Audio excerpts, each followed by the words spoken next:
İşdan keldim. Hozir ris tayyorlayapman.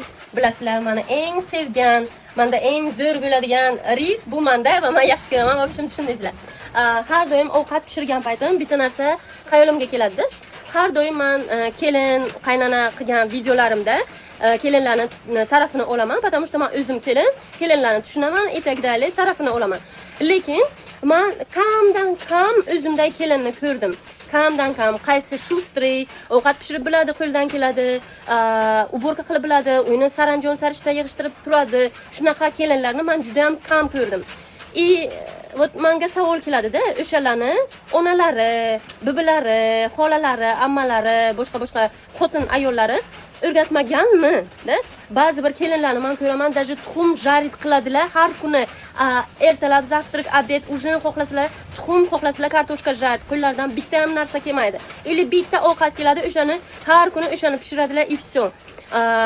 Uylarga kuhay gap, uylarga aytmasam ham bo'ladi. Saranjon emas. Hamma narsa kim qanaqa palapartish, kim nima bolalar.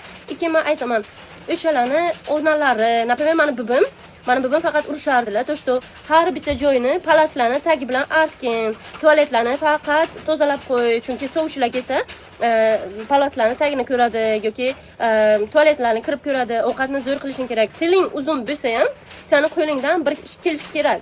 Sen просто так tilingni uzun qilib o'tirmaysan. To есть ana shunday urushganlarda bizani ana shunaqa hayotga tayyorlaganlar. Aytganlar, hozir qil, keyin qaynonangni uyiga hech kim senga o'rgatmaydi. Keyin qaynonangdan men gap eshitmay, что qo'lingdan hech nima kelmaydi, ovqat pishirib bilmadi, и так далее. Meni qaynonam bilan biz urushsak ham hech qachon aytmaydilar, что qo'lidan hech nima kelmaydi, uborka qilmaydi yoki nimadir qilmaydi demaydilar. Aytishlari mumkin, tili uzun, nimadir deyishlari mumkin, lekin bu tarafdan hech nima demaydilar.